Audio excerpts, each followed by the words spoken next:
irakurri zuen eta esan duztan hemen nire iritziz bi hutsune daude. Batez ere bi hutsune.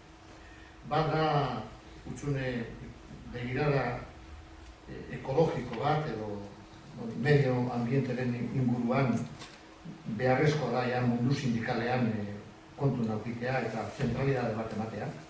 Eta nire borradorean eza egon. Eta gero esan duztan, bere iritziz ere, faltatzen zala, emakumeren presentzia oso marginala zala, marginala dugu.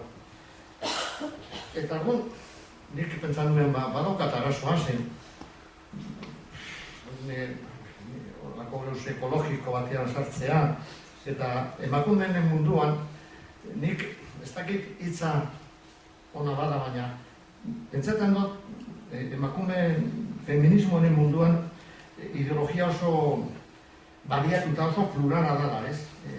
Eta ikustean bide bat olako pluraltasun batetik aurretik jakin gabe larregin, dinoso bat, jakin nola egingo dut olako lana, ez?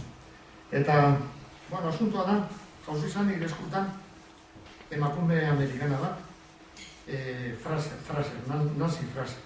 Eta hor dago hutsune bat, gabe Fordismoan, eta dago hutsune bat gure sindikatuan, gure garaieko sindikatuan, holan konkretoki izateko, seguk ez genuen ikusi, ez arlo reivindikatiboan, eta ez eren arlo organizatiboan emakumeren garrantzia.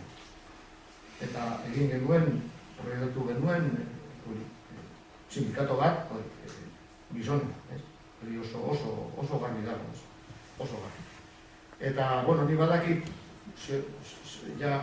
orain sindikatuak hori sakontzen ari dela, eta segurazki ez da izango lan erreza, ez sindikatuentzat eta ez beste batzuentzat ere ez, baina azkenean, klaro, kapitalaren ezito nagusia da nola lortzen du sakabanatzea langile klasea. Erabiliz generoa, oso garbi, Fordismoan, batez ere generoa, erabiliz etnia desberdinak, erabiliz adinak desberdinak, gazteak eta zarrak, erabiliz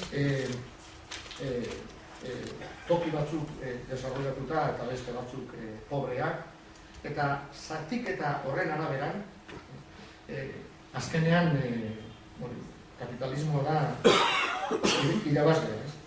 Eta, klaro, kontun hartuta emakumeak direla herriak eta gizonak garela herriak, batuta gabe estrategia horrokor batean minimo ekilibrio batekin, bai eduki reivindikatibotan eta bai arlo organizatibotan hori sartu egin behar, ez? Eta, nik parte hori niretzat da, nik sartu dutena da, horraino heldu naiz, baina dudagabe hutsune liburuak hutsune bat baino gehiago daukatu, eta hau da bat, arlo horretan gehiago sakundu behar da, gauzak ekilibrio handiago lortzen.